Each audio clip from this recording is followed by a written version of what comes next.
Audit পরীক্ষার বিগত সালের প্রশ্নের সমাধান করব আজ। একজন বিক্রেতা, এক নম্বরে আমরা যেটা করব সেটা হলো একজন বিক্রেতা একটি বইয়ের বিক্রয় মূল্যের উপর 5% ছাড় দিয়ে ক্রয় মূল্যের উপর 25% লাভ করলো। যদি ওই বইয়ের ক্রয় মূল্য 380 টাকা হয়ে থাকে তবে ওই বইয়ের বিক্রয় মূল্য কত টাকা ছিল, বা এমআরপি মূল্য কত লেখা ছিল। আমাদের এই এমআরপি মূল্য বের করতে হবে। এখন আমরা যদি ধরি হলো 25% সে লাভে বিক্রি করছে, তাহলে 25% লাভে বিক্রয় মূল্য কত হবে এটা আমরা আগে বের করে নিব। 25% লাভে, এখানে যেহেতু ক্রয় মূল্য 380 টাকা ছিল, তাহলে এটার থেকে আমরা 25% লাভে বের করি 25 গুণ 100। এখানে লাভ হয়েছে কত টাকা? 95 টাকা। তাহলে এটা বিক্রয় মূল্য কত হবে? 380 প্লাস 95 সমান 475 টাকা। তাহলে আমরা এখানে সে আবার ছাড় দিছে, এমআরপি থেকে 5% ছাড় দিছে। এখন সে 25% লাভে যদি বিক্রয় করে তাহলে 475 টাকা তাকে বিক্রি করতেই হবে, তা নাহলে তার লাভ হবে না এই 25%। এখন এখানে আর বাকি যে অপশনগুলো দেওয়া আছে 400 এবং 450, আর একটা দেওয়া আছে 500। তাহলে এখানে 475 থেকে একমাত্র 500ই বড়, তার মানে এটাই হলো এমআরপি মূল্য হবে, বাকি দুইটা হবে না। এখন পরীক্ষা করে দেখবো, এখানে 5% ছাড়ে 5% ছাড়ে বিক্রয় মূল্য কত হবে? 500 গুণ 5/100 সমান 25 হবে। তাহলে 25 টাকা হলো ছাড় দিছে। তাহলে এই 25 যদি আমরা এখানে এই বিক্রয় মূল্যের সাথে যোগ করি, 475 প্লাস 25, তাহলেও কিন্তু সেই 500 টাকায় আসবে। তাহলে উত্তর 500 টাকায় হবে, কারণ এখানে 25% লাভ হলো 95 টাকা, আর হলো 5% ছাড় হলো 25 টাকা। তাহলে এখানে 25% লাভ সমান, এখানে 25% লাভ সমান হলো 95 টাকা। 5% ছাড় সমান আমরা পেয়েছি হলো 25 টাকা। তাহলে এই দুইটা যোগ করলে হবে কত? 0 আর হলো হাতে 1, 9 আর 1 10, 120 টাকা। আর ওদিকে ক্রয় মূল্য ছিল তার 380 টাকা। তাহলে মোট যোগ করে হবে 500 টাকা। এভাবে হলো অপশন টেস্টের মাধ্যমে এই অঙ্কটা করা যায়। এটা যদি আমরা একদম নিয়মে করতে যাই তাহলে আমাদের প্রথম 25%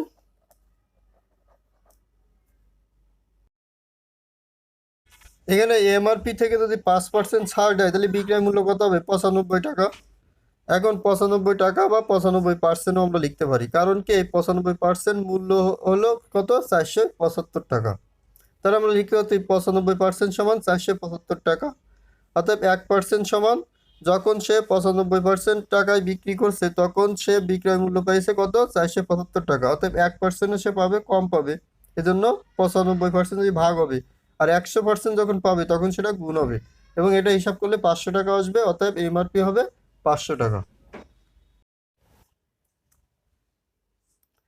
2 নম্বরে হলো 3টি সংখ্যার গড় এক্স যদি প্রথম দুইটি সংখ্যার গড় ওয়াই হয় এবং শেষ দুইটি সংখ্যার গড় জেড হয় তবে দ্বিতীয় সংখ্যাটি কত? এখানে 3টি সংখ্যা, তাহলে প্রথম 3টি সংখ্যা যদি হয় তাহলে first plus second plus third, এই 3টি সংখ্যার সমষ্টি কত হবে? 3x। 3টি সংখ্যার সমষ্টি হবে 3x, এবং বলতেছে ফার্স্ট প্লাস সেকেন্ড, প্রথম দুটি সংখ্যার গড় হলো y, তাহলে এদের সমষ্টি হবে 2y, এবং সেকেন্ড প্লাস থার্ড, এদের হলো গড় কত? z, তাহলে এদের সমষ্টি হবে 2z। এখন আমরা এটা বিয়োগ করব, প্রথম দুইটা থেকে যদি পরের দুইটা বিয়োগ করে দিই তাহলে আমরা দ্বিতীয় সংখ্যা পাবো। তাহলে বিয়োগ করলে চিহ্ন পরিবর্তন হবে, প্লাসগুলো সব মাইনাস হয়ে যাবে, এখানেও মাইনাস। এখন এটা বাদ, এটা বাদ, আর থাকে হলো ফার্স্ট সেকেন্ড, এটাও বাদ। এখানে থাকে মাইনাস সেকেন্ড সমান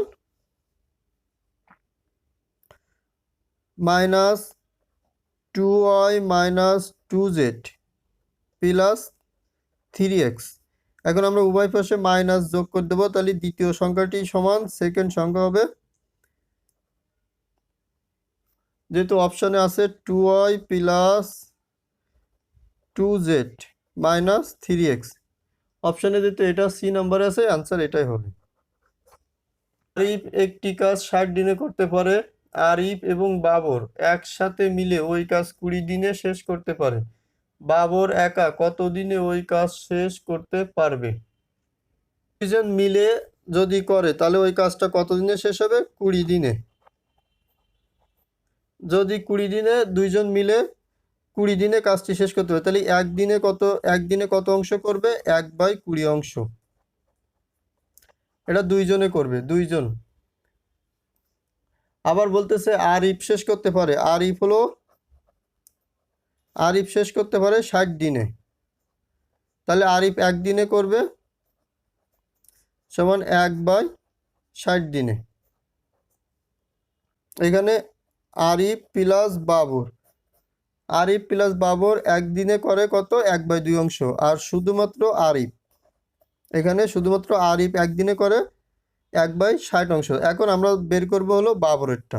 এখানে বাবর সমান হবে, বাবরেরটা যদি আমরা বের করি তাহলে আমরা এখান থেকে এটা বিয়োগ দিব, কারণ আরিফেরটা যদি আমরা টোটাল কাজ থেকে বিয়োগ দিই তাহলে আমরা কি পাবো? বাবরেরটা পাবো। এখানে 1/20 মাইনাস 1/60 বিয়োগ করলে হবে 1/30 অংশ। তাহলে বাবর হলো একদিনে করে 1/30 অংশ। অতএব সম্পূর্ণ কাজটি বা এক অংশ করবে কত দিনে? এক অংশ করতে তার সময় লাগবে, এটা উল্টে যাবে, 1 গুণ 30/1 এরকম আসে, যেহেতু এটা সমান 30 দিনে। তাহলে এখানে বলছে যে বাবরের ওই কাজটি কত দিনে করতে হবে, তাহলে বাবরের ওই কাজটি লাগবে 30 দিন, এটাই অ্যান্সার। 4 নম্বরে বলতেছে যে 70 লিটার পেট্রোল অকটেন মিশ্রণে পেট্রোল ও অকটেনের অনুপাত। পেট্রোল ও অকটেনের অনুপাত কত? অনুপাত হলো 5:2। একই মিশ্রণে আর কত লিটার অকটেন মিশালে পেট্রোল ও অকটেনের অনুপাত 2:1 হবে? পেট্রোল ও অকটেনের অনুপাত 2:1 হবে। অকটেন হলো মিশানো লাগবে, মিশালে পেট্রোল ও অকটেনের অনুপাত 2:1 হবে। তাহলে এখানে দেওয়া আছে কত? মোট 70 লিটার। 70 লিটার থেকে প্রথমে হলো অকটেন হলো 5, হইলো পেট্রোল হলো 5, অকটেন হলো 2 অনুপাতে। তাহলে আমরা যদি এখানে ভাগ করি তাহলে এখানে আমরা যদি ভাগ করি তাহলে 5 আর 2 7, এখানে 10 লিটার করে পাবে। 7 10 কি 70, তাহলে এখানে পাবে হলো 50 লিটার পেট্রোল। এটা হলো পেট্রোল সমান হবে 50 লিটার, অকটেন সমান হবে 20 লিটার। এখন আমরা ধরি অকটেন মিশাতে হবে সমান x লিটার।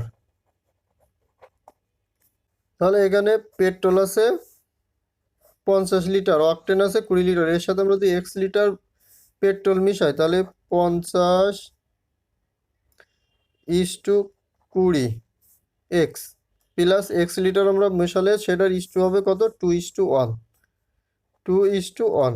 এটা হলো সত্যমতে বা প্রশ্নমতে। এখন আমরা এটা হিসাব করব কিভাবে? যেহেতু অনুপাতের প্রথম পদ এবং চতুর্থ পদ এবং দ্বিতীয় পদ ও তৃতীয় পদ, তাহলে এখানে 50 50, তাহলে আমরা এখানে নিব হলো 20 দুগুণী 40 প্লাস 2x সমান 50 এখানে 2x সমান ওই পাশে বিয়োগ করলে হবে 10, অতএব x এর মান হবে 5 লিটার। মিশাতে হবে, উত্তর হবে 5 লিটার। কমলাপুর স্টেশন থেকে একটি ট্রেন সকাল 8টার সময় ঘন্টায় 30 কিমি গতিতে চট্টগ্রামের উদ্দেশ্যে রওনা দিল। সকাল 9টায় আরেকটি ট্রেন ঘন্টায় 40 কিলোমিটার গতিতে চট্টগ্রামের উদ্দেশ্যে রওনা দিল। ট্রেন দুটি কমলাপুর থেকে কত দূরে মিলিত হবে? এটা দিবে 8টায়। 8টায় এর গতি থাকবে কত? 30 কিমি পার আওয়ার। আর একটা যাবে 9টায়, এর গতি থাকবে 40 কিমি পার আওয়ার। তাহলে 1 ঘন্টার ব্যবধান কত? 1 ঘন্টার ব্যবধান হলো 1 ঘন্টার ব্যবধান, দুইটা ট্রেনের ব্যবধান হলো 10 কিমি কমাবে, 10 কিলোমিটার কমাবে 1 ঘন্টা। এদের 1 ঘন্টায় ব্যবধান কমে কত? 10 কিলোমিটার। তাহলে 10 কিলোমিটার ব্যবধান কমানোর জন্য দ্বিতীয় ট্রেনটি চলতে হয় কত কিলোমিটার? 40 কিলোমিটার। তাহলে 20 কিলোমিটার চলা এলো, ব্যবধান কমানোর জন্য তার চলতে হবে কত মিটার? 80 কিলোমিটার। অতএব 30 কিলোমিটার ব্যবধান কমানোর জন্য তারে চলতে হবে কত মিটার? 120 কিলোমিটার। আর এই 120 কিলোমিটারই হবে উত্তর। এটা এভাবে ম্যানুয়ালি হিসাব করা যায়। যেহেতু এখানে প্রথম ট্রেনটি 8টায় ছেড়ে 30 কিলোমিটার বেশি চলে গেছে অলরেডি, এখন এই ব্যবধান তৈরি হয়েছে কত? 30 কিলোমিটার, কিন্তু দ্বিতীয় ট্রেনটি চলতেছে 1 ঘন্টা পরে 9টায় ছেড়ে চলতেছে 40 কিলোমিটার বেগে। তাহলে এদের ব্যবধান যেহেতু 1 ঘন্টার ব্যবধানে 30 কিলোমিটার হয়েছে, তাহলে 1 ঘন্টায় কমায় হলো কত কত কিলোমিটার? 10 কিলোমিটার। তাহলে 3 ঘন্টায় কমাবে কত? 30 কিলোমিটার, সোজা হিসাব। আর এটা 3 ঘন্টায় কত যাবে? এখানে 40 গুণ 3, 120 কিলোমিটার। এটা এভাবে লিখেও করা যায়, অথবা এভাবে মুখে মুখে হিসাব করেও করা যায়। আসিফ অফিসে যাবার সময় অর্ধেক দূরত্ব ঘন্টায় 5 কিমি বেগে অতিক্রম করলো এবং বাকি দূরত্ব ঘন্টায় 3 কিলোমিটার বেগে অতিক্রম করলো। তার গড় বেগ ঘন্টায় কত কিলোমিটার? এটা আমরা শর্টকাট নিয়মে করতে পারি। যদি শর্টকাট নিয়মে করি তাহলে কি হবে? 2xy by x plus y। এখানে 2xy মানে 2 ইন্টু অর্ধেক দূরত্বের গতিবেগ হলো 5 কিলোমিটার, দ্বিতীয় দূরত্বের গতিবেগ হলো 3 কিলোমিটার। আর এখানে এক্স ওয়াই হলো 5 প্লাস 3 হবে। এটা হিসাব করলে অ্যান্সার চলে আসবে। 5 এখানে হবে হলো 5 দুগুণী 10, 3 10কে 30, আর হলো 5 আর 3 8। এটা কাটাকাটি করলে হবে 15/4। এটাই অ্যান্সার এখানে। একটি পণ্যের বিক্রয় মূল্য দ্বিগুণ হলে বিক্রেতার মুনাফা বেড়ে 3 গুণ হবে। মূল্য বৃদ্ধি না করে পণ্যটি বিক্রয় করলে বিক্রেতার শতকরা কত মুনাফা হবে? যদি পণ্যটির বিক্রয় মূল্য 100 টাকা হয়, তাহলে তার মূল্য বেড়ে কত হবে? দ্বিগুণ, তাহলে 200 টাকা।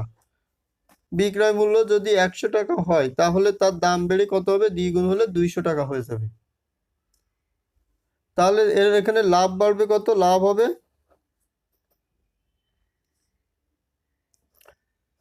200 মাইনাস 100 সমান 100 টাকা লাভ হবে। পণ্যের যদি 100 টাকা হয়, তাহলে সে যদি দাম বেড়ে দেয় দ্বিগুণ, তাহলে তার দাম হবে 200 টাকা। তাহলে তার লাভ হবে কত? 100 টাকা। আর 100 টাকা যখন সে লাভ করবে, তার লাভ হবে কত? 3 গুণ বেড়ে যাবে, মুনাফা বেড়ে 3 গুণ হবে। তার মানে তার আগে তো সে লাভ করতো তার থেকে আরো দ্বিগুণ। তাহলে এখানে দ্বিগুণ লাভ হয়, দ্বিগুণ লাভ সমান কত টাকা হবে? 100 টাকা। 100 টাকা সে যদি লাভ করে বেচে, তাহলে তার দ্বিগুণ লাভ হবে। তাহলে 1 গুণ লাভ হবে কত? সমান 100/2 সমান 50 টাকা লাভ হবে। তাহলে এর ক্রয় মূল্য কত হবে? যদি সে 1 গুণে লাভ করে 50 টাকা, তাহলে নিশ্চিত ক্রয় মূল্য হবে, এদের বিক্রয় মূল্য 100 থেকে ক্রয় মূল্য 50 বাদ, তাহলে ক্রয় মূল্য হবে 50 টাকা।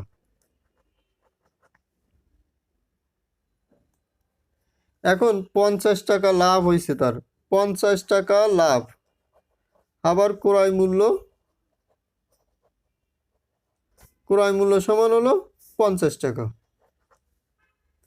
যদি তার 50 টাকা লাভ হয়, আবার ক্রয় মূল্য 50 টাকা হয়, তাহলে সে লাভ করতেছে কত পার্সেন্ট?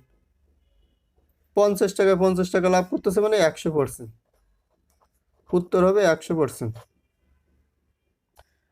8 নম্বরে বলতেছে একজন বিক্রেতা 17টি কলম 720 টাকায় বিক্রি করে যে লোকসান করলো তা 5টি কলমের ক্রয় মূল্যের সমান। একটি কলমের ক্রয় মূল্য কত? এখানে 17টির ক্রয় মূল্য সমান 17টির বিক্রয় মূল্য।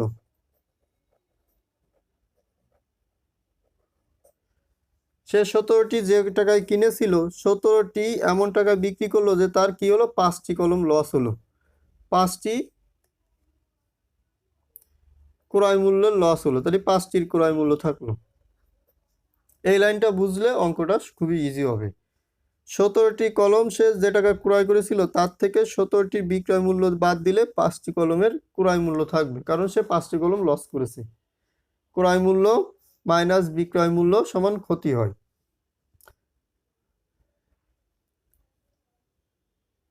এখন আমরা এখানে লিখতে পারি 17টির ক্রয় মূল্য, তাহলে 17টির ক্রয় মূল্য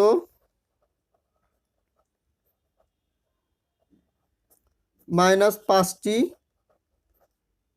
ক্রয় মূল্য সমান বিক্রয় মূল্য কত? ওখানে দেওয়া ছিল 17টির বিক্রয় মূল্য ছিল 720 টাকা, ওই পাশে পাঠিয়ে দিলাম। তাহলে এখানে 17টির ক্রয় মূল্য মাইনাস 15টির ক্রয় মূল্য বাদ দিলে থাকে কয়টি? 12টি। এখানে 12টির ক্রয় মূল্য কত? 12টি ক্রয় মূল্য হলো 720 টাকা। যেহেতু আমরা পেয়ে গেছি যে 12টির ক্রয় মূল্য ছিল 720 টাকা, তাহলে একটির ক্রয় মূল্য কত হবে? একটির ক্রয় মূল্য হবে 720 ভাগ 12। এখানে 6 বরং 72, তাহলে 60 টাকা হবে, এটাই অ্যান্সার। এই লাইনটা হলো মেন, যে 17টি ক্রয় মূল্য মাইনাস 17টির বিক্রয় মূল্য সমান 5টি কলম লস। তাহলে 17টির বিক্রয় মূল্য মাইনাস 5টির ক্রয় মূল্য সমান, এইখানে বিক্রয় মূল্য 720 টাকা প্রশ্নে দেওয়া আছে এটা। তাহলে এটা ওই পাশে পাঠিয়ে দিলাম, আর এখানে বিয়োগ করে দিলে হলে 12টির ক্রয় মূল্য সমান 720 টাকা, একটির ক্রয় মূল্য সমান 60 টাকা। উত্তর হবে 60 টাকা।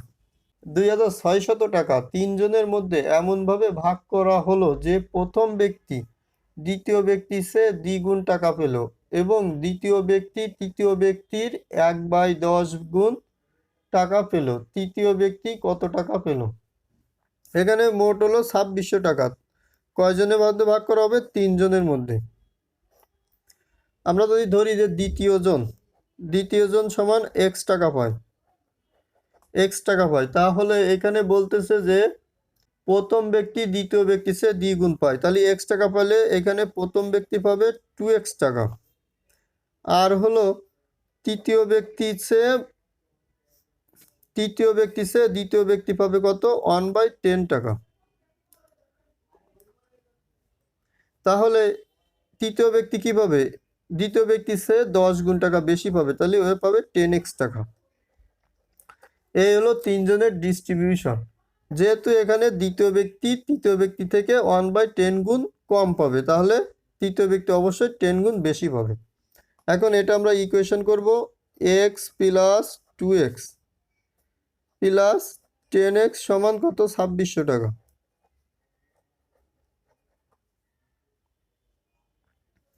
এই তিনটা যোগ করলে হবে 13x সমান 2600, অর্থাৎ x সমান হবে 200 টাকা। তাহলে এখানে প্রথম জন পাবে হলো 200 গুণ 2 সমান 400 টাকা, আর হলো তৃতীয় ব্যক্তি পাবে 10 গুণ 200 সমান 2000 টাকা। উত্তর হবে 2000 টাকা, সি নাম্বার।